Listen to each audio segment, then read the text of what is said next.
أعوذ بالله من الشيطان الرجيم بسم الله الرحمن الرحيم والصلاة والسلام على أشرف المرسلين سيدنا محمد وعلى آله وصحبه وسلم تسليما كثيرا.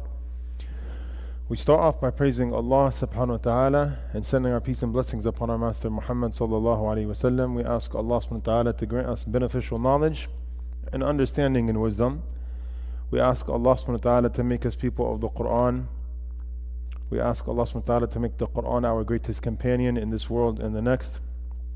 We ask Allah subhanahu wa ta'ala to never deprive us of the Quran or the masjid or the good that comes with the Quran and the masjid, and that's pious companionship, that's iman, and that is salah, and that is wisdom. The person of Quran, meaning the person who implements the Quran and he acts upon the Quran and he ponders on its meanings, is a person that is granted wisdom, because the Quran is a very wise book. And Allah, He characterizes the Quran as a wise book. وَالْقُرْآنِ الْحَكِيمِ إِنَّكَ لَمِنَ الْمُرْسَلِينَ. Allah subhanahu wa ta'ala, He characterizes the Quran itself as being a wise book. So this book is a wise book. Yani Allah subhanahu wa ta'ala uses wisdom throughout the Quran. And wisdom is saying something at the appropriate timing and saying it in a certain way. Saying something at an appropriate timing and saying it a certain way. Exerting wisdom means saying or acting upon something at the right time and place. Saying something at the right time and place. We say it's not from wisdom. We say it's not from wisdom to tell a new Muslim to something that would turn him away from the masjid his first day entering the masjid or his first week entering the masjid. We have law and regulation. We have halal and haram, fard and sunnah, and wajib and makruh. This is something. Fiqh is law, black and white. And then wisdom, it transcends that. Exerting wisdom, it transcends that. Of course, it's haram for someone to show his awrah. Kashf al-awrah is haram. Showing one's awrah is haram. An individual walking in a masjid with shorts that show his knees, this would be haram. And of course, his salah is invalid, because from the conditions of the prayer is to cover your awrah.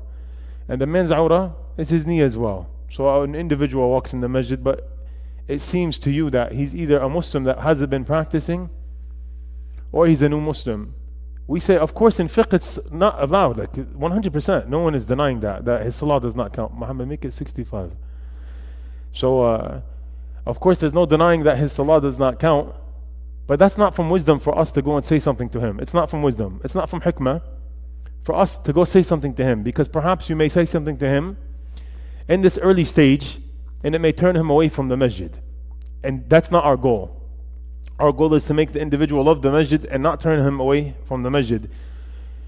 So having wisdom is a blessed thing, and having wisdom is a gift that you receive from reading and pondering on the Quran, because the Quran is a very wise book, as Allah calls it. So we start off the class by asking Allah for sincerity and acceptance and istiqamah.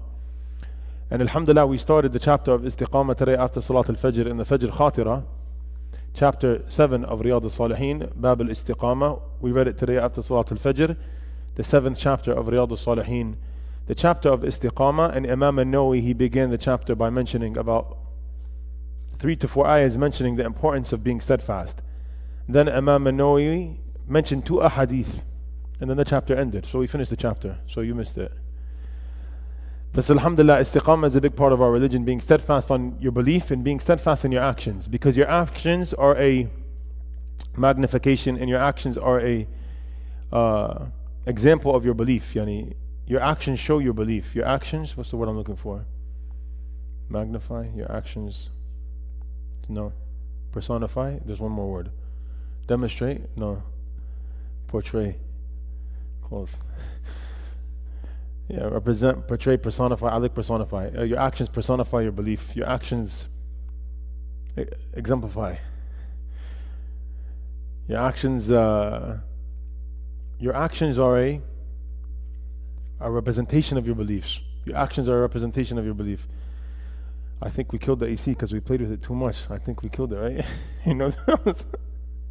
So we continue our weekly Quranic journey with Surah Yousuf, and alhamdulillah, last week we began speaking of the story of Yousuf alayhi salam and his brothers. So to go over some ayahs that we went over last week in order to also dive into the new ayahs this week, We said after أعوذ بالله من الشيطان الرجيم لقد كان في يوسف وإخوته آيات للسائلين إذ قالوا ليوسف وأخوه أحب إلى أبينا منا ونحن عصبة إن أبانا لفي ضلال مبين اقتلوا يوسف أو اطرحوه أرضا يخل لكم وجه أبيكم وتكونوا من بعده قوما صالحين قال قائل منهم لا تقتلوا يوسف وألقوه في غيابة الجب يلتقطه بعض السيارة إن كنتم فاعلين.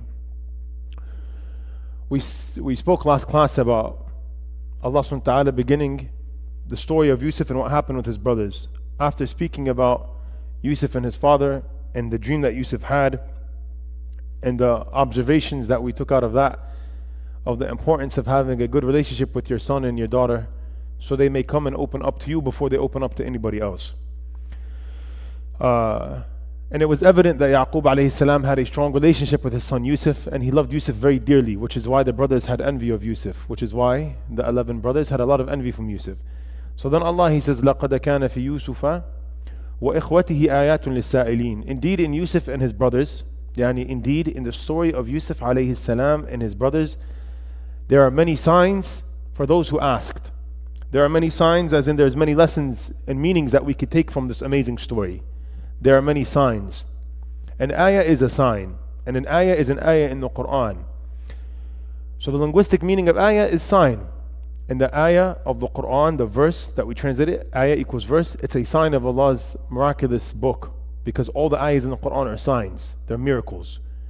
They're linguistic miracles. And they're miracles because it's the speech of Allah. And then we say there's an ayah outside. An ayah in the creation of Allah is the beauty of the creation of Allah. These are all signs of Allah's existence. The ayah of the Quran is a sign of Allah's existence. It's a proof of Allah. And the ayah outside in nature, the ayah of the mountain, and the ayah of the rivers flowing, and the ayah of ice, and the ayah of snow, these are all ayat of Allah.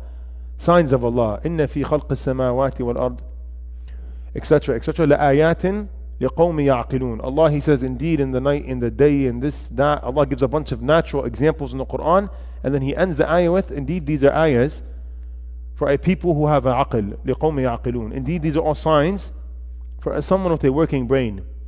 Because the individual with a working brain, when he goes and he drives outside and he sees beautiful, miraculous signs in the nature of Allah, and the change of season, and the change of night and day, and a beautiful mountain with a glacier, and a beautiful river with a catfish in it, he thinks to himself, Subhanalladhi khalaq.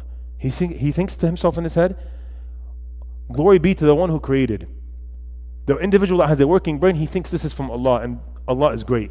Because for someone to create something so beautiful, he has to be great. So these are all signs. So there's many signs in the story of Yousuf and his brother for those who ask. For those who ask about a story, or those who ask about Yousuf, or those who ask about anything. For those who ask about signs. إذ قالوا ليوسف وأخوه أحب إلى أبينا منا ونحن عصبة إن أبانا لفي ضلال مبين. The brothers of Yousuf, they said. So Allah, He says this ayah on the tongue of the brothers of Yousuf. The brothers of Yousuf, they said that indeed Yousuf and his brother Benjamin, Benyamin, indeed Yousuf and his brother. We said in the last class, why do they call him Yousuf and his brother when they're all brothers?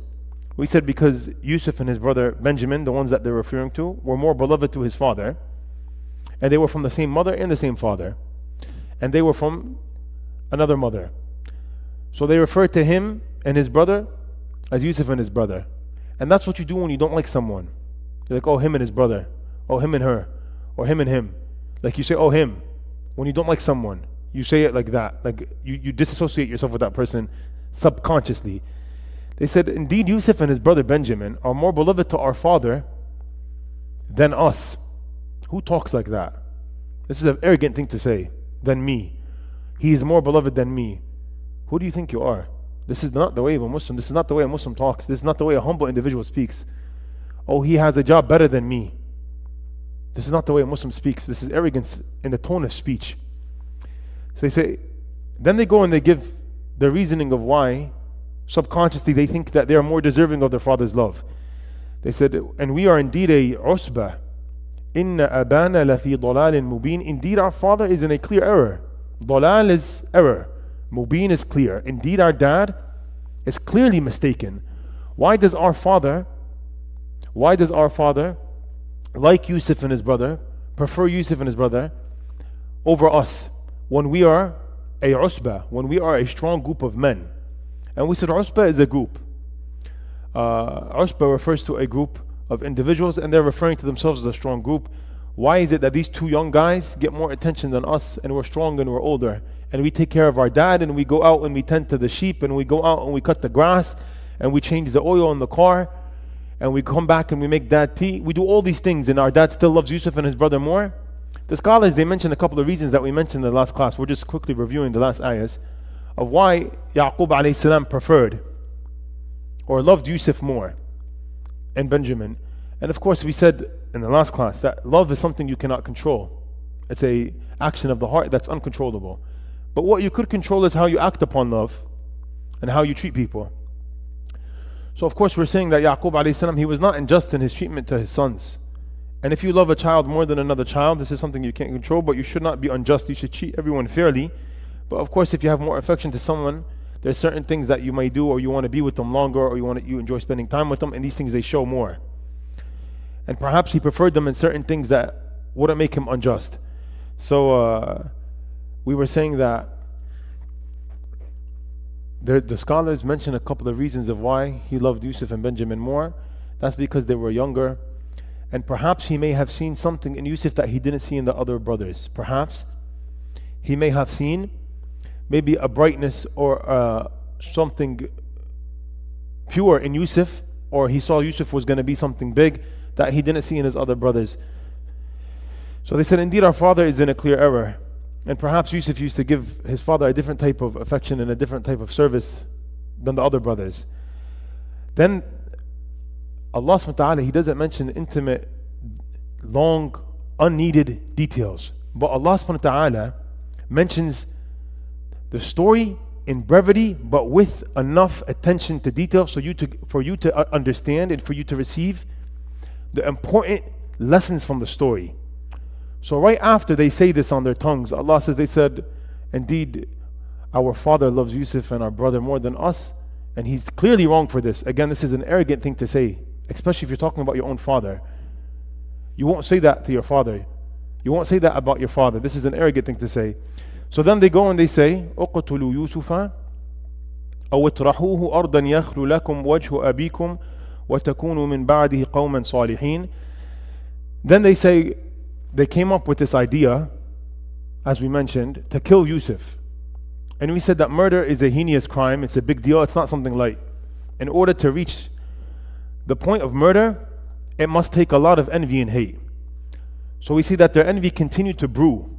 One thing is that we say that their envy continued to brew, and the other thing that we say is that perhaps they were edging each other on and encouraging each other in wrongness for them to come to such a drastic conclusion to kill their brother.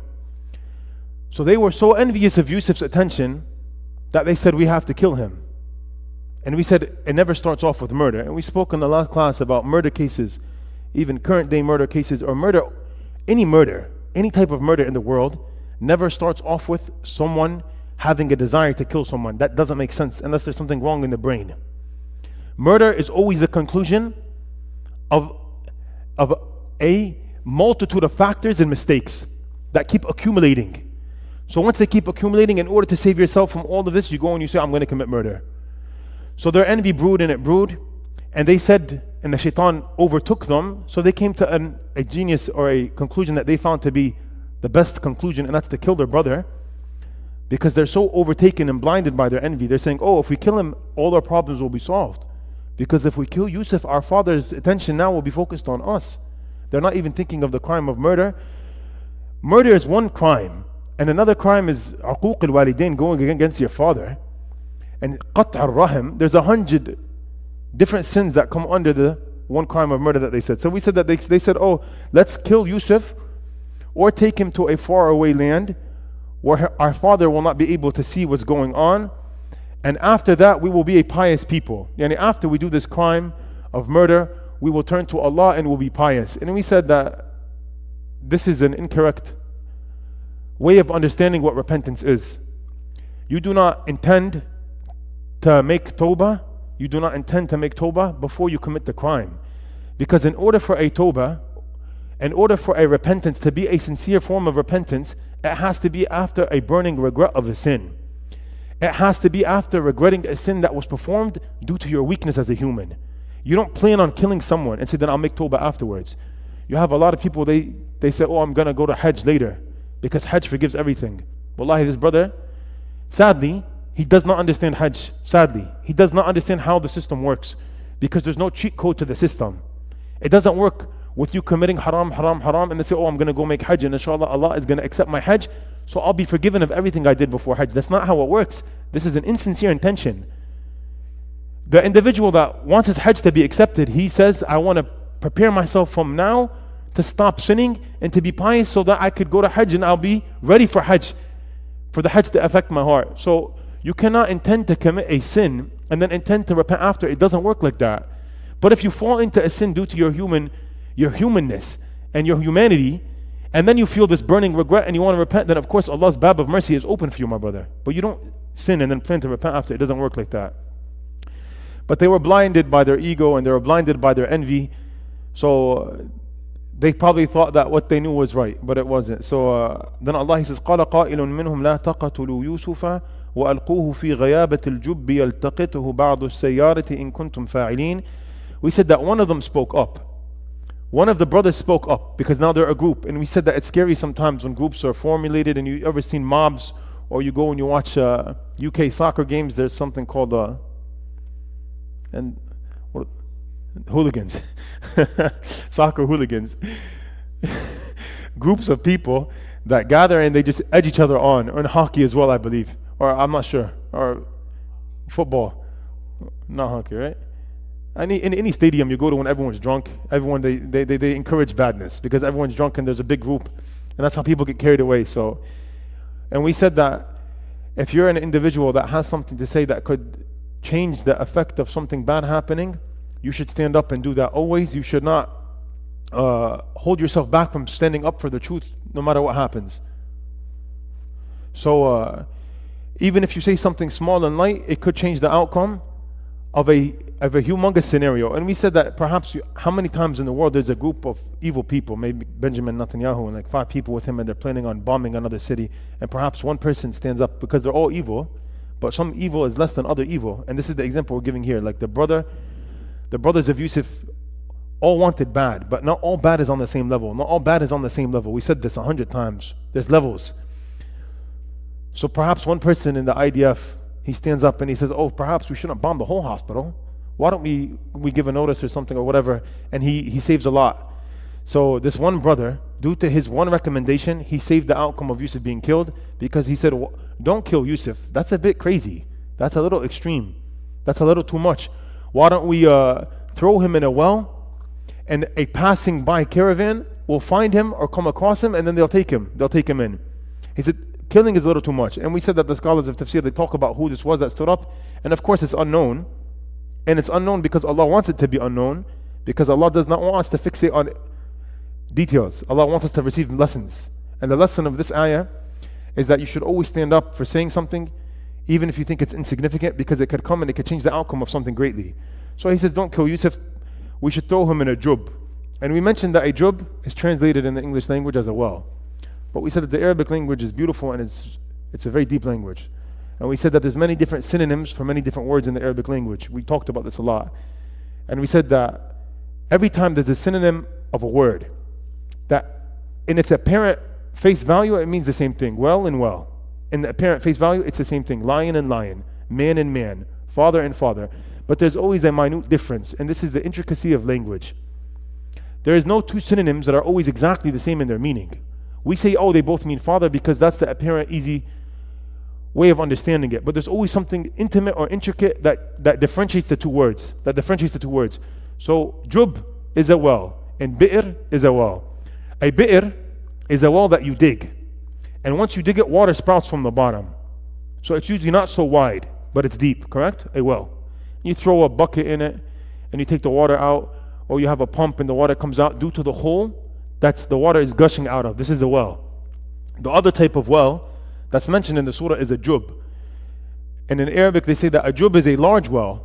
It's a really vast, wide well that is not made for water to gush out from the bottom, but it's made to maintain or reserve rainwater.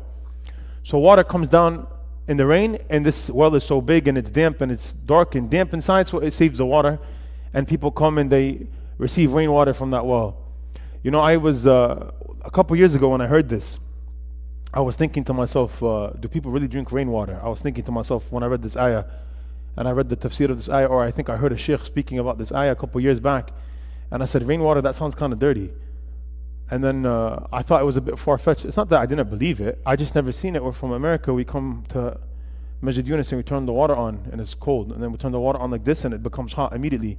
And if it doesn't become hot immediately, the brother comes up to me, he says, Shaykh Ismail, the hot water is not working. And I call Ibrahim Fahmi and I say, Ibrahim Fahmi, the hot water is not working. And he sends someone in 20 minutes and he comes and he fixes the hot water and the problem is solved. It's very rare to be inconvenienced in America that we don't realize that maybe places in the world they don't have proper drinking water. I have a friend of mine in Nigeria, he makes wells. I know he makes artisan wells that are dug with a large massive truck, and they make a deep hole for it to give them water. So I made a couple of wells with this guy over the past couple of years. For people that pass away, they give me money for sadaqah, we send it to him, right? But one time I asked him out of curiosity, because we gave him, the first well we ever built with him was for his village. The first well we ever built. So I wanted to ask him out of curiosity, I said, oh, how did you used to make wudu before the well? Because the well provided water for his entire village, and the village next to his village, and the village next to his village. Of course, because if you're walking distance to a well, you're going to walk and get water. He said, oh, we would reserve water in big tanks in the house, and we'd make wudu out of that, and we'd go every week or two to fill up the tank, or every couple of days, or every day to fill up the tank from a local river, or from something like an hour away, a water source. And he said, but the main source of water that we were using before the well was rainwater, because it rains a lot in tropical areas. In central Nigeria is very tropical, so it rains a lot. So I said, what? He goes, yeah, we have buckets that we put on the roof of the huts, and we put them out and the rainwater gathers. So we use rainwater for wudu and rainwater for drinking, but we keep getting sick from the rainwater because it's very polluted. He said, many people keep getting sick from the rainwater. And I thought to myself that day, I was like, wow, wallahi, I don't know how blessed I am, man. Wallahi, we're so blessed. Forget water. Water, we don't think of water. Think about food. I want to eat lunch.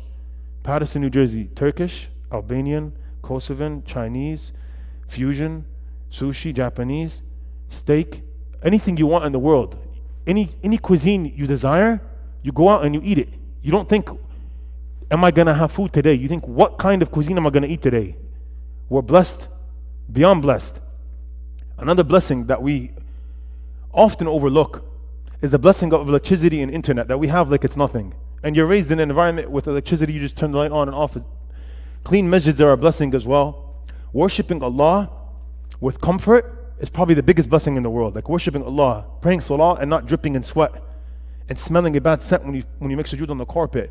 That drives you away from the masjid. There's many countries, not to mention the names of the countries that I've been to throughout my life, that I'd never want to go to the masjid. I'm turned off from going to the masjid because it smells so bad. I can't breathe. When I'm praying salah, I have to hold my breath. And it's so hot, it's so uncomfortable. I fall asleep because the heat is just hitting and it's just sweat. I have to take napkins and put it in the top of my throat to drop the sweat because it's just sweat. Then you come to America, you come to the masjid with your nice iron thobe and your nice white kufi, and it's always clean. You know, mashallah, and the carpet is always comfortable. And after 7 years, the carpet is changed for a newer carpet that's even more comfortable than the old carpet. It's a blessing, wallahi. There's so many ni'am that we are ghafil from. Like we're so heedless of so many things we have, we're heedless of them.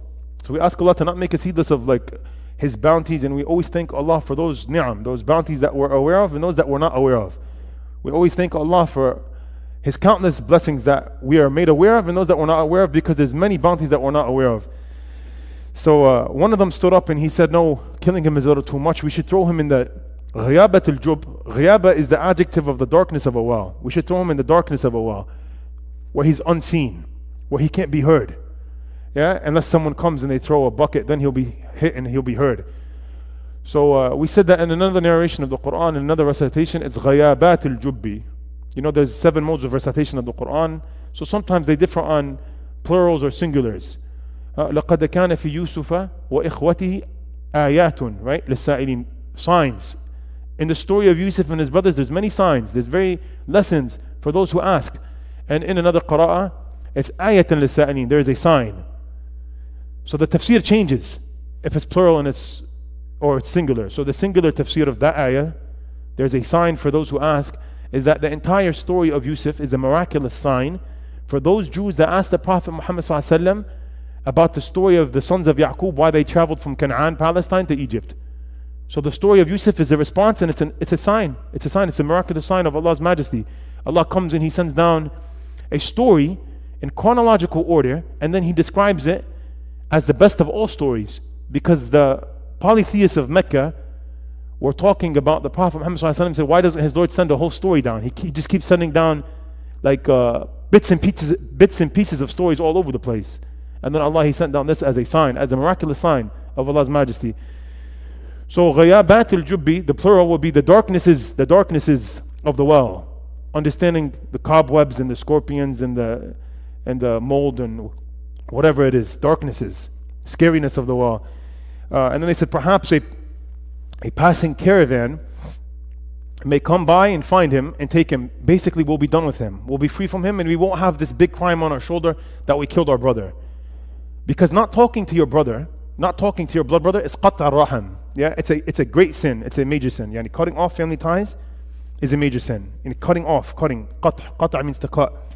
To cut a family bond with an immediate family member, like a blood brother, is a major sin. So killing your brother is a major sin. No, murder is a major sin. Qat' al-raham is a major sin. Uquq al-walidin is a major sin. So you have like major sin 3. What is that? Cubed? Major sin cubed. And it's a major sin upon a major sin. It's a big deal to cut your brother off and not speak to him. We say, Islamically speaking, this question is always asked, like, oh, my dad and mom, they're not so good to me, or my brother, I have an issue with him, I don't want to do qat' al-raham. Brother, you don't have to love someone. Like, you can't control your heart. You can't control the state of your heart. But you're a Muslim and you're a person who implements justice and you follow your religion. You don't cut someone off, meaning that you reach out. You reach out periodically in order to not fall under the category of cutting someone off. And Allah grants us opportunities throughout the year. Allah subhanahu wa ta'ala, He grants us opportunities throughout the year to use as an excuse to reach out to someone. So you could save your ego. So on Eid, we go and reach out to the father or the mother or the brother that we don't want to talk to, but we're forced to, because we're Muslim. We don't just cut people off, we follow religion. So you reach out to your brother, Assalamu alaikum wa rahmatullah, so and so. Eid Mubarak, I pray that Allah blesses you and your family on this Eid. You know? So you're in the boundary of not cutting him off. Then perhaps Allah grants a little softness to his heart and He responds to your Eid message with the Eid Mubarak to you. Then you respond with a little emoji, a hugging, and He responds with a hugging emoji, and then it's open again. It's open again.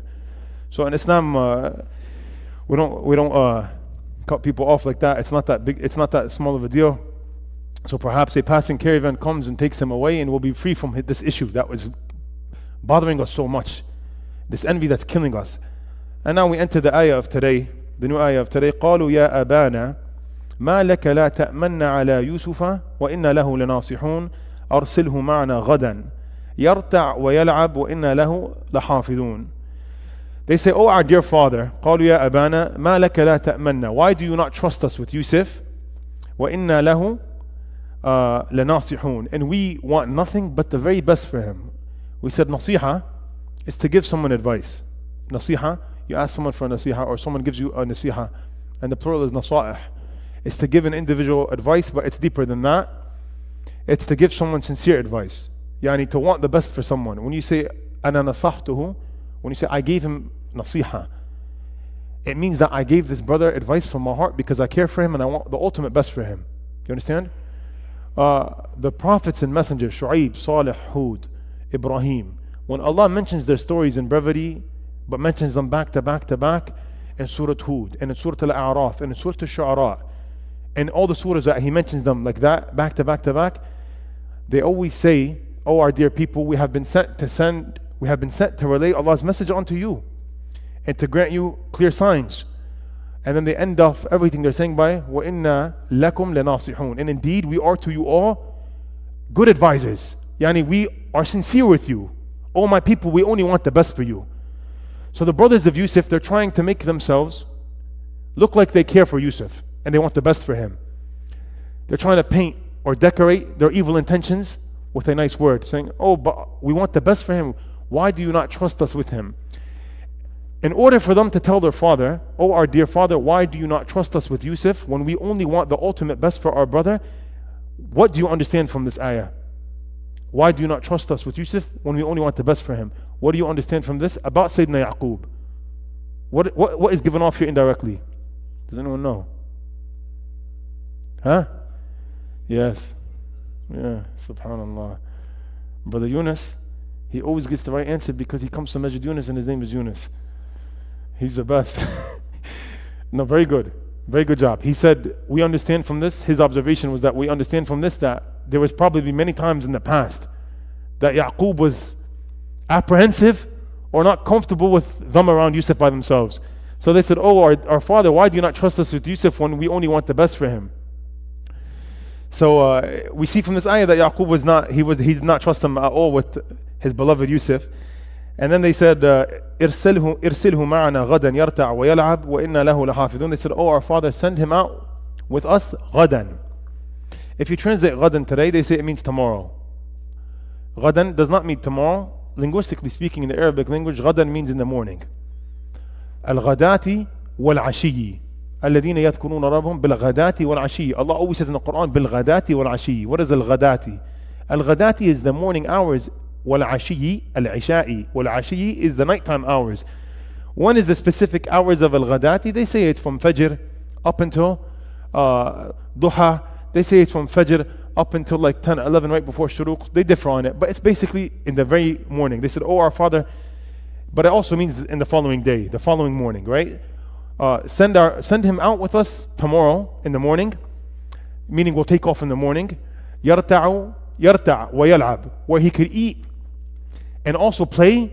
وَإِنَّا لَهُ لَحَافِظُونَ. And they end this ayah with affirming and giving more steadfastness to their dad, saying, and we are indeed protectors of him. So first, وَإِنَّا لَهُ لَنَاصِحُونَ. We only want the best for him. And the second ayah, they're trying to pitch a strong, what's it called? Case. They're trying to present a strong case to their father, for their father to agree. They're trying to get their father to accept sending him out. That's what the ultimate goal is. So that they say, oh, we only want the best for him, and we will take the utmost care of him. So from this ayah we see they said, let him come out with us, let him eat and play with us. What do you call that in today's world? Let's go have a picnic, right? You want to eat and play in the beach, right? You have a picnic, right? You guys get that? There was picnics 1400 years ago, and there's picnics 2,000 years ago. They want to go out and play in the desert because there's no beach by them. They're going to go out to the desert, basically. The Tafseer of the ayah said they go out to the desert to play. When they say they want to go play, what do? They go and they race and they throw spears and they do many stuff. But they also take some food with them. So they said, why don't you let him come out and have fun with us? He's a young boy. They're trying to guilt trip their father.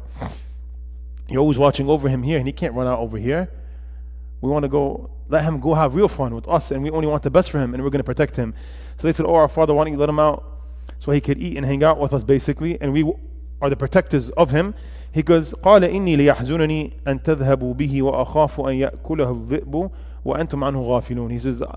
He says, indeed it burdens me, or it sorrows me, or it makes me sad for you to take him out with you all, and I'm very worried that a wolf may eat him, and you are not when you are heedless of him, or when you're not paying close attention to him. Yaqub alayhi salam, he does something wise here, because he's a wise man and he's a prophet of God. Allah granted him hikmah. Allah, when he describes prophets in the Quran, he always says we give him hikmah and nabuwah. When he talks about Ibrahim and stuff, he says hikmah and nabuwah, because hikmah is wisdom. We started this class by asking Allah to grant us wisdom through our studies of the Quran, because the Quran is a wise book, and the individual that reads a wise book, he becomes wise. وَالْقُرْآنِ الْحَكِيمِ إِنَّكَ لَمِنَ الْمُرْسَلِينَ, right? Quran is described as wise. The Quran is the speech of Allah, and Allah fills it with wisdom, placing things in the right place at the right time with the right adjective. So the person that reads the Quran, and he's a person of Quran, and he ponders on the Quran, he's a person of wisdom. He's a person of great wisdom. Yaqub was a person of wisdom. So he said, it saddens me a lot to let him out with you, and I fear that a wolf may come and eat him when you're not paying attention. He's trying to say in a nice way. He's trying to say in a nice, sly, subtle, indirect manner, I don't trust you at all. What does it mean a wolf is going to come eat someone? How often does a wolf eat a human? How often is that? How often does a wolf come and eat a human being? It's not common. It's what you told a little kid when you don't want him to go out by himself. The wolf is going to come eat you. I saw a wolf in Hilden the other day. So it's not a common thing that happens. But he said, I fear that a wolf may eat you. But he did something also that it's not in his control, but his sons took advantage of it. He granted them an alley-oop. You know, like when you're playing basketball, someone throws the ball so you could dunk it. Or he threw a fastball straight in the strike zone to Giancarlo Stanton, and he hit a home run and he won, and the Yankees won. He granted them the excuse that they're going to use for when they come back. The thing that he feared is that a wolf is going to eat them. The excuse that they come back with to their father after their day, the lie that they come with, is the alley-oop dunk that their dad gave them. Their dad set them up. They said, oh, a wolf ate him. Yeah, so perhaps you be careful with what you tell someone. I was reading the tafsir of this book that we recommended for you all to buy. And Muhammad al-Shanawi, he writes a point here that, wallahi, I was so happy to read. Wallahi, I was so happy to read. I'm going to make dua for him, because this was an amazing point. He said something I was so happy to read. He said that perhaps you're a newlywed, and this is maybe the most common mistake a newly married person does or falls into. Maybe the most common mistake. He's like, and you're in love. So when you're in love, you see past what is to come. Because you say, no, it's all good. She loves me and I love her. It's all going to be good. She'll never get mad at me. And 2 weeks later, she gets mad at you, and you regret the day your mother gave birth to you, because you didn't have any wisdom when you got married. You were young. So he says that the most common he says the most common scenario is the newlywed. When they're madly in love, they go and they tell their partner about their past, thinking their partner's cool because they love their partner so much. And they're telling their partner, oh, like things about their past that they don't have to mention. And then it comes out later on to only bite them in the behind and be a means of their demise or their relationships problems and arguments. Because he mentioned it, على حين غفلة من أهلها. He mentioned it when he was heedless. So sometimes you have to be wary of what you say and what you volunteer. Yaqub alayhi salam, he made a human mistake. He volunteered some extra stuff. He didn't have to say that. He just could say, I'm worried about him. But he said, I'm worried that a wolf may come and eat him. So he was indirectly saying, I don't trust you all. You're all envious and I see it and it bothers me every day and I don't know what to do with you. That's what he's trying to say in a nice way. So قالوا لئن أكله الذئب ونحن عصبة إنا إذن لخاسرون. They said, if indeed a wolf eats him, and we're a strong group of men, Usba is a strong group of men, right?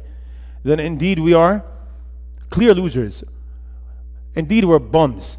If we can't protect him from a wolf, then we are nothing, like we're good for nothing. I was reading the tafsir in Arabic from the classical scholars, and it was so funny because they wrote in Fusha, basically good for nothing. Yeah? We have no goodness to us. If a wolf is going to come eat him and we're so strong and we cut the grass and we change the oil of the cars every day and all of this might that they have, then indeed there's no good to us. They're trying to plead their case. So they made a strong case. So now Yaqub alayhi salam, he's obliged to succumb. He's obliged to give in to the case because they presented strong facts. So like, oh, we're like 10 guys and we're strong. We only want the best for him. We're sincere with him. We're protectors of him. We just want to play and have fun and eat and have a picnic. Like, what's wrong with that? So Yaqub has to let him out, because if he doesn't let him out, then he's stuck to saying the true reason of why he's worried, saying, I don't trust you all, you're all envious and I fear you. You got it? So then the next ayah, Allah, he says, فَلَمَّا ذَهَبُوا بِهِ وَأَجَمَعُوا أَن يَجْعَلُوهُ فِي غَيَابَةِ الْجُبِّ وَأَوْحَيْنَا إِلَيْهِ لَتُنَبِّئَنَّهُم بِأَمْرِهِمْ هَذَا وَهُمْ لَا يَشْعُرُونَ. I'm going to read the translation so I don't mess up here. Allah subhanahu wa ta'ala, he says, so when they then took off with him and agreed to send him into the bottom of the well. So now they took off and they agreed now on what they're going to do with him. They're not going to kill him, but they're going to throw him into the depths of the well, right? We inspired to him, you will surely inform them someday about this affair of theirs while they do not realize it. What happens here? What did you understand, Layth Awad? What did you understand from this ayah? Really? Did you want me to repeat it? Yeah? The microphone weak? No?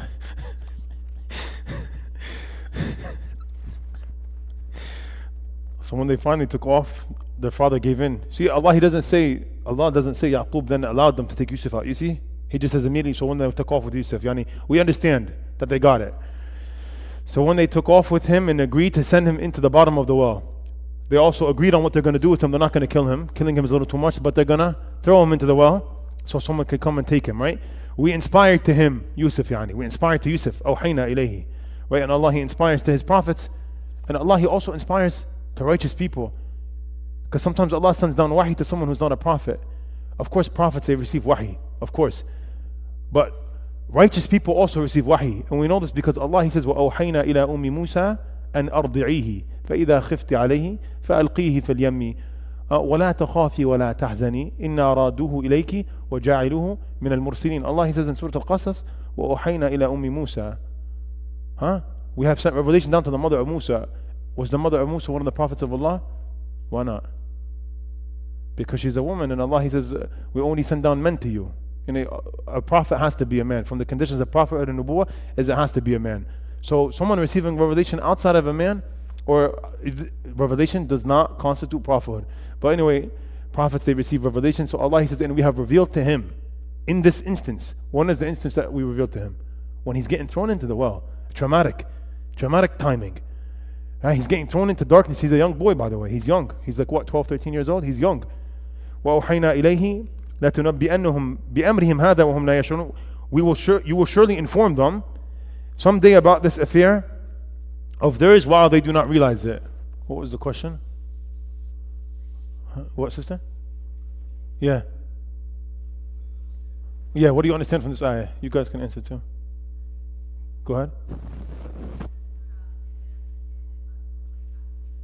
Yeah.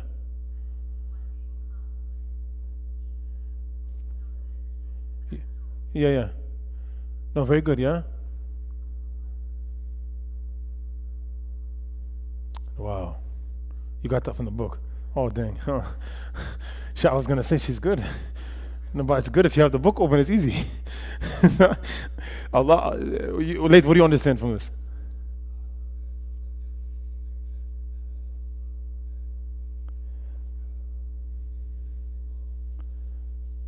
Oh, no, that's wrong. Amr, what do you think?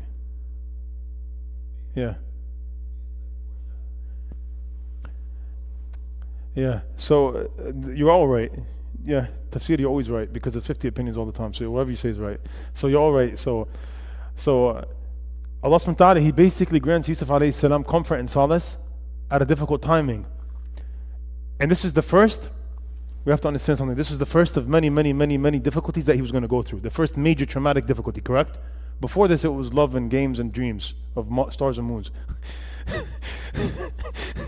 Now he goes and he gets thrown in a well. He gets betrayed by his brothers. By the way, Wallahi al-Azim, that when you read the story of a prophet and messenger, you should humanize them. Don't prophesize them. Like, of course they're prophets, but when you prophesize someone and you extend their prophecy, or you make their prophecy more than their humanity, you start to say, oh, but he's a prophet. So you disassociate yourself with that. No. When you read the story of a prophet, I was reading a modern tafsir of the surah as well, and the scholar, he said something so amazing.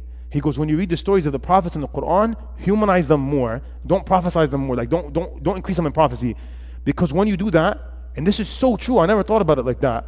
Every time I read Quran, every time I read the story of Musa, like subconsciously, I'll be like, oh, but he's a prophet. Of course he's gonna be patient. He's a prophet. No. He's a human being. Yeah, Allah granted him Nabuwah, yes, but he's a human being. And the Prophet Muhammad was a human being. And Lut was a human being. And Salih, they were all humans. So we humanize Yusuf alayhi salam. This was the first of many trials that he was about to get hit with. The first of many that he was about to get hit with. So Allah, He goes and He sends revelation to him in this instance, in this very beginning, in this first trial. And I think about the traumatic experience it is to be a young boy. And very much so, I would suppose he looked up to his strong brothers, the ones that were cutting the grass and, like changing the oil of the cars. I would think that he, all jokes aside, milking the cows and whatever pertaining to they were strong and they were older. They would look after the father and his needs. That's why they were so envious of Yousuf. In the tafsir, they said they used to do all the house chores and they used to take care of the income of the house and everything. And then their dad is going and showing affection to Yousuf and Benjamin, and they're young and they're not taking a part in any of these things. So Yusuf alayhi salam most likely looked up to his brothers and loved them a lot. And I think about it like right now, talking to you all, saying the story of Yusuf, it's so sad, wallahi. Because I have a younger brother. I love him dearly. I would not want to ever hurt his feelings ever by any way. Possibly I make mistakes in life and I hurt his feelings. I don't want that though. That's not my intention. and many of you have brothers and sisters and siblings, it hurts a lot to have someone so close to you, especially if that kid looks up to you and he's your blood. How could you go and crush him so much? Like, that's so evil, that's so mean, that's so hurtful. Because he's expecting nothing but good today. Like, we're going to Six Flags today. Like, you were talking about Six Flags for 2 weeks. Dad finally agreed to take us to Six Flags. The Six Flags is like the whole 45 minutes to Jackson, New Jersey, you're shaking. You get to Six Flags and everything is good. And then you get to Six Flags and your brother stole you off the nitro. It's really traumatic, honestly. It's really traumatic. Like, it's so traumatic. So Allah, He goes and He sends revelation to him then and there. He sends revelation to him then and there. Like, no, don't worry about nothing. One day, you're going to inform them all of what has happened without them even realizing it. Goosebumps, wallahi, goosebumps. Like 45 years later, he doesn't know this, he's 12. Like 45 years later, he's going to be ala khaza'in al-ard, he's going to be in charge of the whole Egypt world. Like, everyone answers to him. His advertisement is everywhere, his picture's all over Egypt, he's famous. And these people are coming from Canaan to Egypt. These people are coming from Palestine to Egypt for provisions. They're coming with EBT and Medicaid to ask for provisions. Wallahi, like, think about it. They're coming with food stamps. They're coming with their allocated rations that they were given by the government of Egypt that this guy signed off for.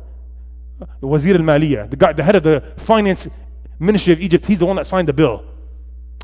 Then they come and then he tells them, قالوا أئنك لأنت يوسف قال أنا يوسف وهذا أخي. It's so amazing, wallahi. He goes, yeah, it's me, Yousuf. This is my brother. You threw me in the well. You remember? Yeah, that's like the foreshadowing that Allah gives him. One day you're going to mention this all to them one day. One day this is going to come in the future. And you're going to mention this all to them. They mentioned something in this book, this amazing book. I'm so happy we picked this book, you know. There was another 2 books that were written on Surah Yousuf in English. And with all due respect, they were not that good. I think they were just copy and paste of something. This book has a lot of good insight to it. So he says here that Surah Yousuf, as we mentioned in detail, about the context of revelation, was revealed right before what? It was revealed at the end of what period? Good. It was revealed right before the Isra wal Mi'raj, which means it was at the end of what period? Huh? We have 2 periods in Tafseer. In Quran we have 2 periods. It was good. Surah Yousuf was revealed at the end of the Meccan period. We said something about Meccan and Madani surahs. We said that if it's a story of a prophet and messenger, it's a Mekki ala tool.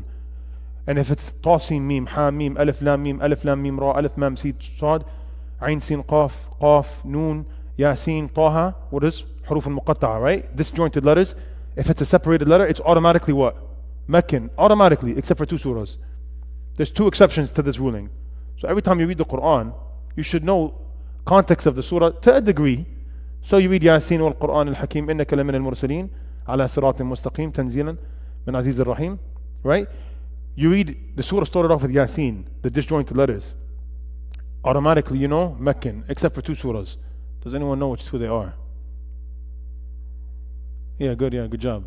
Except for Surah Al-Baqarah and Ali Imran, they were the first 2 surahs that were revealed in Medina. They're Madani surahs. Other than that, all the disjointed letters were Meccan, which makes the case of the opinion that we mentioned very strong. You remember we mentioned all these different opinions of what the disjointed letters mean in detail. You guys remember this?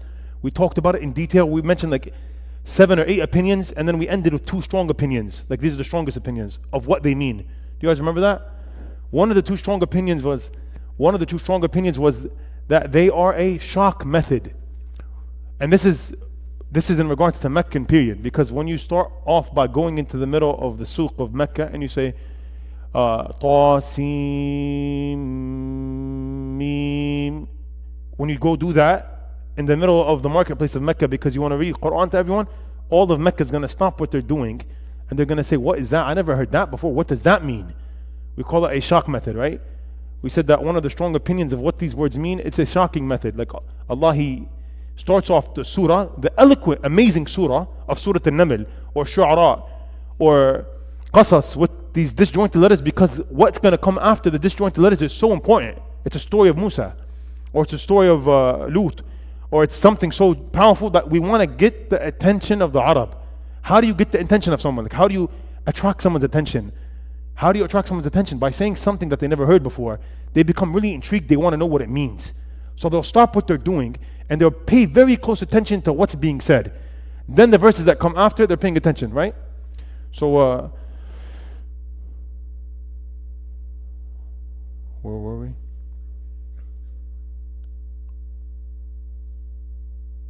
Before that.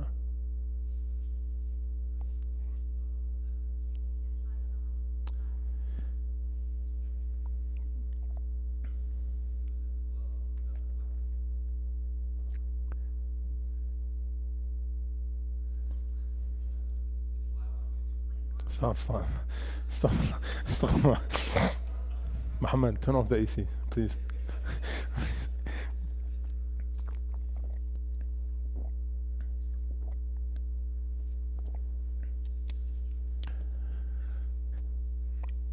What was Astaghfirullah Azim. Yes. Thank you so much. We were talking about when it was revealed. We said that the scholar that wrote this book, he said that when Allah subhanahu wa ta'ala tells him this and he consoles him with this, we said the context of when it was revealed is very important.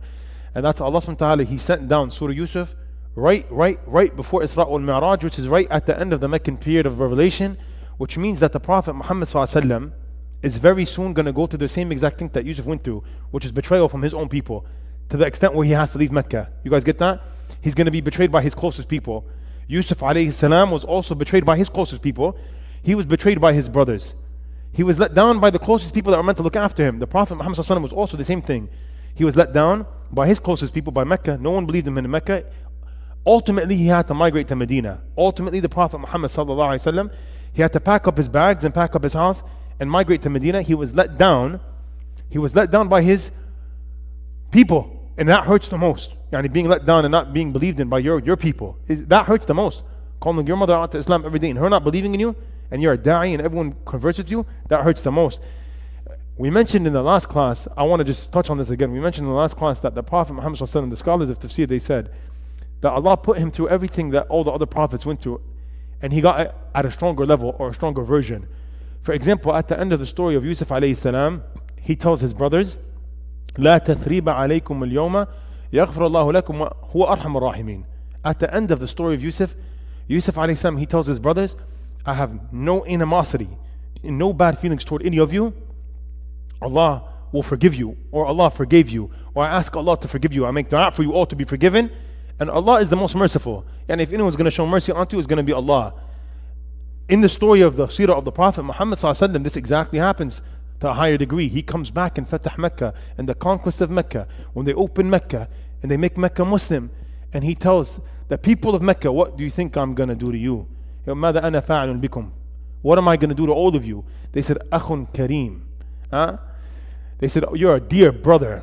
You're a generous, nice guy. We only know the best from you. Like, if you're going to forgive us, bro. And the Prophet Muhammad sallallahu alaihi wasallam, he said, I'm going to tell on to you what Yusuf told his brothers. That's so beautiful, wallahi.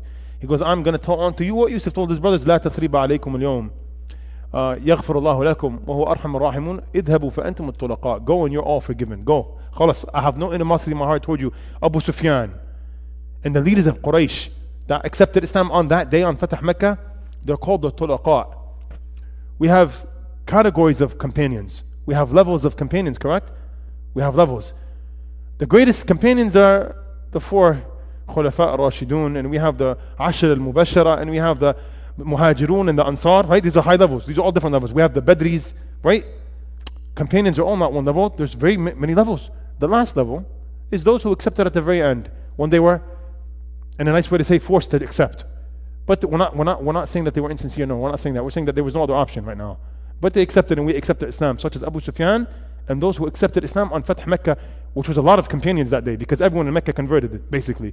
It was a mass conversion. You guys got that?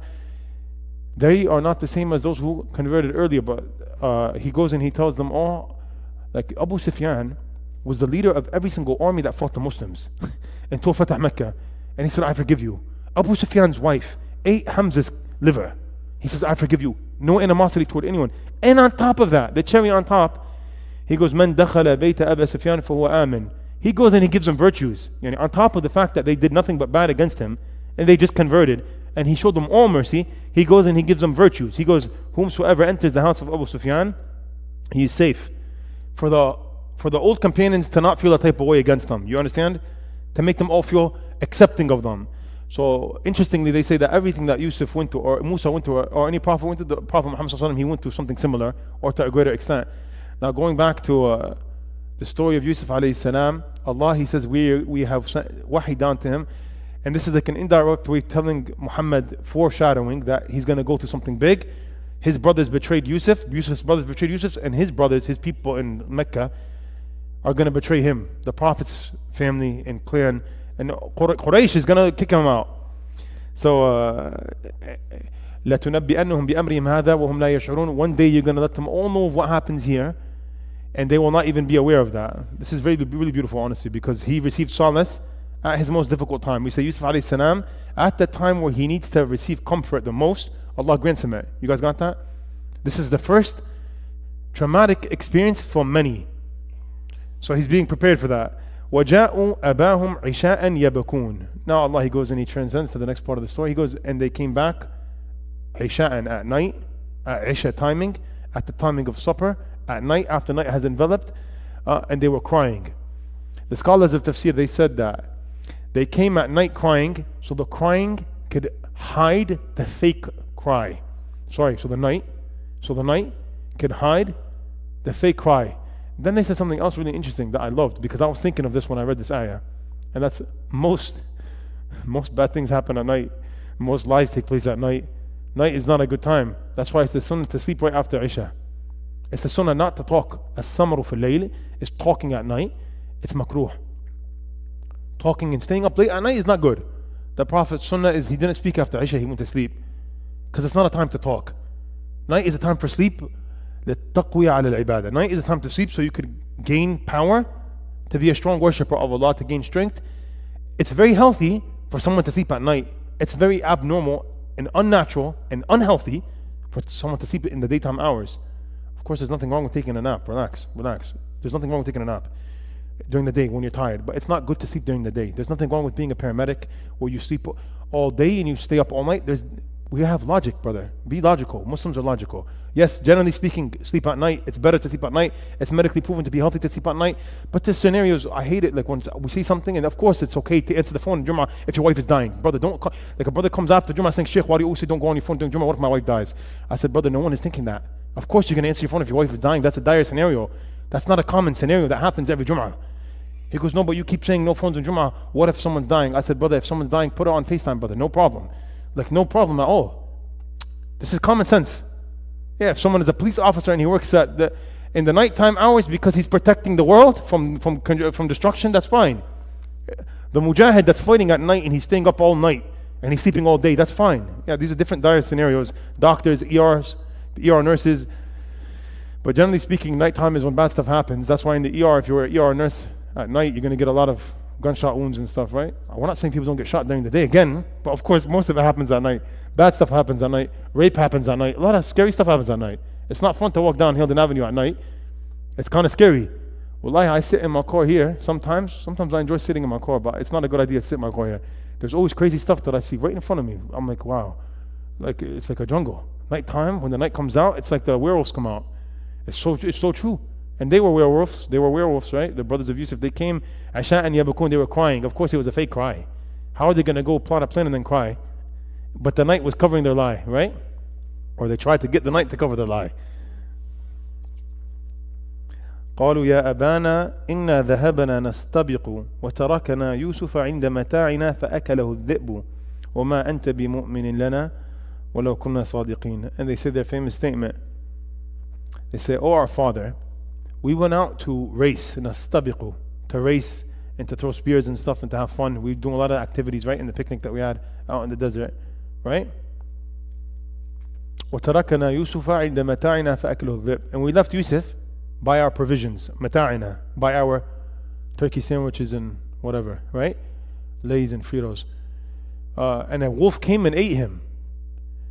وَمَا أَنْتَ بِمُؤْمِنٍ لَنَا وَلَا كُنَّا صَادِقِينَ. And our father, you would not have believed us, even if we were to tell you the truth. This ayah is unbelievable. This ayah is very beautiful. They said, oh our father, we went out to race and have fun. First thing we want to say is that Islamic ruling on racing and having fun. That's a good observation that we get from this ayah. They said to their dad, and the dad is a prophet of God, that we want not to have fun and play. I want to say something. A Muslim with an incorrect understanding of Islam is strict on himself in halal. A Muslim with an improper understanding of religion, a person that does not understand religion, is strict on himself in halal intimacy with his spouse, in eating halal, and going out and having halal fun and playing halal games. The individual that does not have understanding is strict on himself where he's allowed to have leeway, where there's an openness, where there's an open door, when the door is unlocked, when it's halal, when it's white, when it's green, when it's Jannah. Brother, have fun. Brother, go play basketball. Brother, go fishing, brother. Go swim in the beach, brother. Go have fun, brother. Remain halal, remain cover awrah, no problem. Go have fun and enjoy life. Because when you go have fun and you enjoy life, your mental energy and your mental health and your physical state becomes good and high. Good. Then you go and you have better ibadah. Then you go and you become a good mujahid. Then you go and everything is good. You want to read Quran. But if you are strict on yourself and you don't allow yourself to have leeway, you end up breaking like a rib. You break like a rib and you go do something a lot worse or something haram. You have someone, he's extremely strict on himself where there's leeway in halal. He ends up falling on his face and committing haram. Brother, enjoy halal. Go out and have fun. Put your kids in every sport. I'm so serious. As long as it does not interfere with Sharia and Islam. Of course, this is a no-brainer. We don't have to give this disclaimer. Go have fun as long as it doesn't interfere with Salah. Go have fun as long as it doesn't make you look at something haram or touch something haram. You don't play water polo with girls. Logic. Yeah? Go have fun as long as it's halal. Play basketball, play football, be in a Muslim league. This is all so Islamic. The prophets and messengers used to go out and have fun and have picnics. They all became prophets. He goes, we want to have fun and race. So they were racing and they were playing with bows and arrows, right? Manly stuff, right? Like we go to the shooting range and shoot some shotguns, right? And we left Yousuf by our provisions.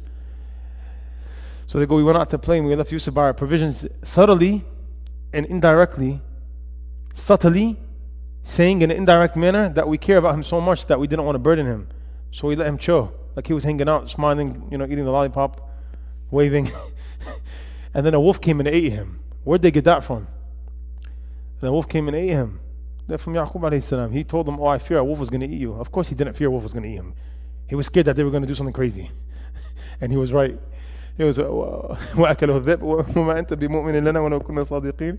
And he would not have believed us, Father, even if we were truthful. We say that this is the inevitable conclusion of a liar. We say this is the inevitable outcome of al-kadhab. The inevitable outcome of a liar is that he can never maintain his lie, and the more lies you make, it's like there's too many mental gymnastics. It's exhausting. You're always gonna explode one day and let it out by accident. They said a statement that is admitting to a lie without them even realizing. They admitted to kadhib. They said, and you would not have believed us even if we were truthful. Meaning, we're not truthful. Right? Negating truth, right? You would not have believed us even if we were saying the truth. And then the last ayah, وَجَاءُوا عَلَىٰ قَمِيصِهِ بِدَمٍ كَذِبٍ قَالَ بَلْ سَوَّلَتْ لَكُمْ أَنفُسُكُمْ أَمْرًا فَصَبْرٌ جَمِيلٌ وَاللَّهُ الْمُسْتَعَانُ عَلَى مَا تَصِفُونَ. We end with this ayah. وَجَاءُوا عَلَىٰ قَمِيصِهِ بِدَمٍ كَذِبٍ قَالَ بَلْ سَوَّلَتْ لَكُمْ أَنفُسُكُمْ أَمْرًا فَصَبْرٌ جَمِيلٌ وَاللَّهُ الْمُسْتَعَانُ عَلَى مَا تَصِفُونَ. And they came to their father with a lying blood, and they brought upon his shirt false blood. Or you can translate it, and they came to their father with a shirt with a lying blood. Yani Allah, He characterizes the shirt with having lying blood on it. Bidamin kadhib. The blood was lying. Meaning what? It means that the blood told of their lie. The blood was a proof of their lie.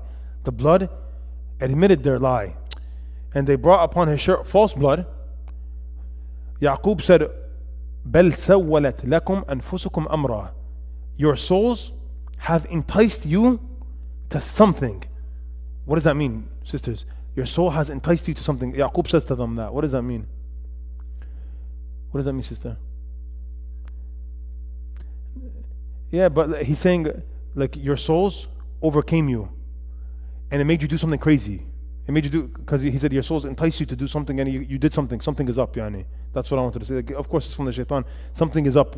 Your soul made you do something crazy right now. بل سولت لكم أنفسكم أمرا. Rather, your souls have enticed you to do something. And then he ends the ayah by saying فَصَبْرٌ جَمِيلٌ وَاللَّهُ الْمُسْتَعَانُ عَلَى مَا تَصِفُونَ. Allah, he says in Surah Al-Ma'arij, فَاصْبِرْ صَبْرًا جَمِيلًا, and exert a beautiful patience. فَاصْبِرْ صَبْرًا جَمِيلًا إِنَّا, what's the next ayah? لَنَرَاهُ قَرِيبًا. Right? Anyway. So Allah, he says in Surah Al-Ma'arij, exert a beautiful patience. And here Yaqub alayhi salam, he says فَصَبْرٌ جَمِيلٌ. He calls out beautiful patience. He calls out, he says out loud, يعني I will exert beautiful patience. Beautiful patience, they say, is patience that has no signs of displeasure with the decree of Allah, and a patience that has no jaza, has no agitation in it. It's complete submission and acceptance of Allah's decree. You got that? It's complete submission and acceptance of Allah's decree as soon as the calamity hits, up until the trial is overcome. So he calls out beautiful patience, and he says, Allah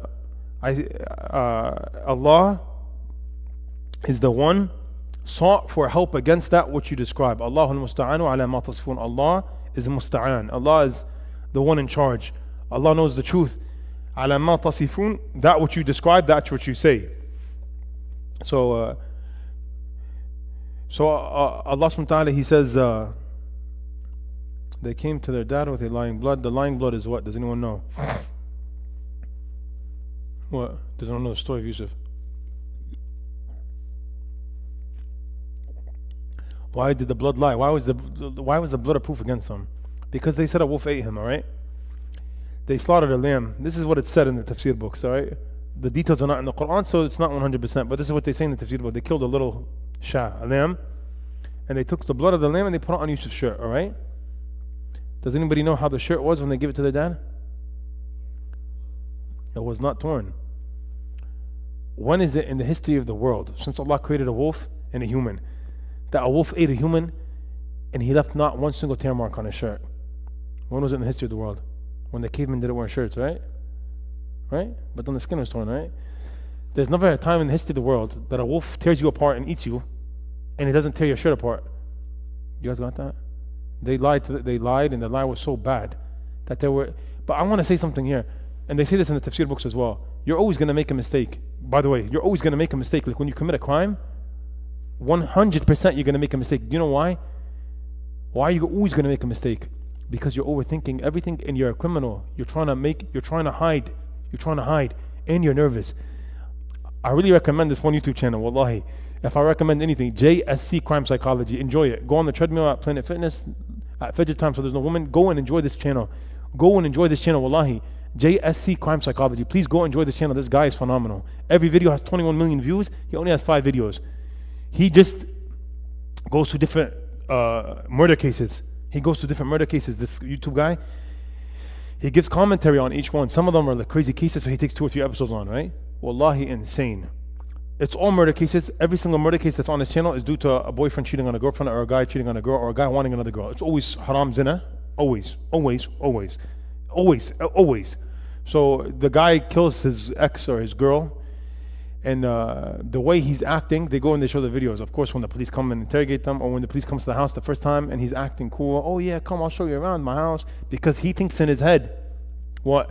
He cleaned up, he took the bleach, he cleaned the blood stain, he hit her on the highway in some godforsaken North Dakota, right? He thinks he's good. But you're always gonna mess up, man. Because you're nervous and you're shaking and you're wearing gloves that you brought from Walmart, and you were searching how to kill someone online. There's too much to cover. There's too much ground to cover. There's too many things to cover. But the person that didn't do something, he's not shaking, he's not scared. And always in these videos, the cops are detectives. They know what to look for. The second the guy answers the door, they know he's guilty. The second. Because you're acting overly nice. An innocent individual does not act overly nice when a detective comes to his house. He does not. If I did not kill my wife and I opened the door, may Allah protect us, of course, from crazy crime. Like, if I open the door to a police officer, I will be upset. I will be upset that he came to my house at 9 a.m. in the morning. I would be so upset. I would open the door and he would ask me. First of all, I'd be bothered. I would not be saying, yeah, come in here, I got a new coffee machine, you want some coffee? What?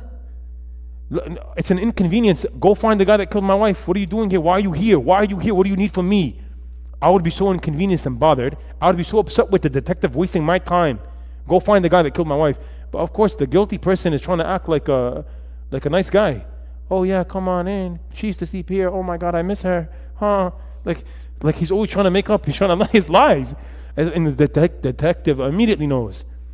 And he goes, I just don't know what happened. You know, I'm stressing out. I've been stressed out for 3 days. He's a liar. They know he's a liar. So the liar, the murderer, the criminal, the suspect always makes a mistake. Always. So over here, their mistake, their grave mistake, their biggest mistake was the fact that they came with a shirt filled with lamb blood that smells like a lamb, probably smells like mensef. They come they come with the shirt, it doesn't smell like human blood. And then they tell their dad, look, he died and a wolf ate him, and there's not a single tear on the shirt.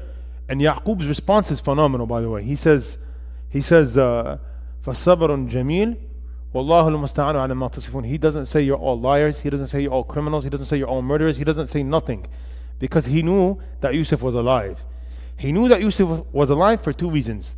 The shirt smells like mensef, and it's not torn apart. He knows something happened. He doesn't know what happened. And he also is a prophet of God. And Yousuf told him at a young age, Yousuf told him, remember that dream? That I saw 11 stars and the sun and the moon prostrating to me. So Yaqub knows that this prophecy has to be fulfilled, and it was not fulfilled yet. So Yousuf is somewhere. So then Yaqub goes with the smart answer, and he says, what else could Yaqub do now? Like, what else can he do? He's going to take them and interrogate them? What else is he going to do? He said, فَصَبْرٌ جَمِيلٌ. He goes, that's it. Like, I'm done with you guys. Like, I'm exhausted already. I raised you all these years, and you go and you commit murder. Like, what? He goes, I'm going to exert beautiful patience. I'm going to talk to Allah, yani. I'm going to turn to Allah, because Allah is the only one that can help me. Then he said, Wallahu al-musta'an. Allah is the only one I seek help with. Allah is the one that we seek. Allah al-musta'an. The one that we seek isti'ana with. Isti'ana. Assistance. Allah al-musta'an. Allah is the one we seek assistance with. Wallahu al-musta'an ala ma tasifun. Allah, He's going to grant me assistance over you all for what you all describe and lie about. Inshallah, we end here and we continue the story of Yousuf next Wednesday. We ask Allah subhanahu wa ta'ala to bless us with the openings of the Quran and a strong intimate relationship with the Quran, and to make the Quran a proof for us and not against us, and make the Quran a source of our illumination to our graves, in our hearing, and our seeing, and our comprehension. We ask Allah to grant us ikhlas and acceptance in all our actions and all our sayings. سبحان ربك رب العزة عما يصفون وسلام على المرسلين والحمد لله رب العالمين والعصر إن الإنسان لفي خسر إلا الذين آمنوا وعملوا الصالحات وتواصوا بالحق وتواصوا بالصبر. Does anyone have a question before we end? Yeah?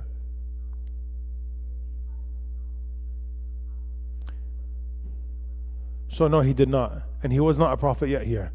But his father knew that he was going to be a prophet, because when he told his dad the dream, his dad knew that this was a prophecy. Yeah, but no, he did not know he was going to be a prophet yet.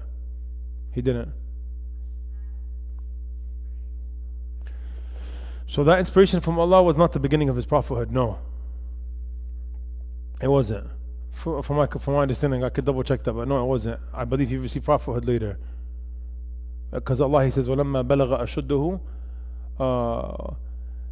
وَاسْتَوَى آتِنَاهُ حُكْمًا وَعِلْمًا وَكَذَلِكَ نَجْزِي الْمُحْسِنِينَ. Allah, He said, when he had reached the age of strong strength, yani when he was 40 years old, we granted him حُكْمًا وَعِلْمًا. We granted him wisdom and knowledge. وَكَذَلِكَ نَجْزِي الْمُحْسِنِينَ. And that's how we grant the muhsin person. That's when he became a prophet. That's later on. That's, I think, when he was a slave or when he was in jail. Yeah?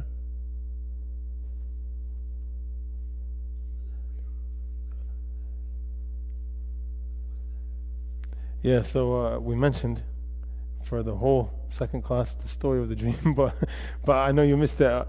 But because of timing and people are looking to leave, I'll answer that personally between me and you. Yeah. Anyone have a question? Yeah?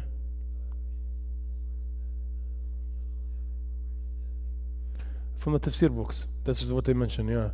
Of course from a hadith, of course, probably. From a narration of something, because Tafseer we said is narration or not narration. Yeah, sister?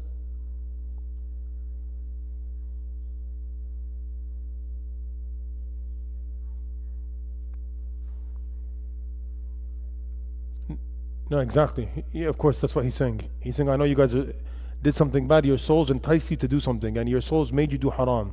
Your souls pushed you to do haram. Yeah, exactly. Yeah?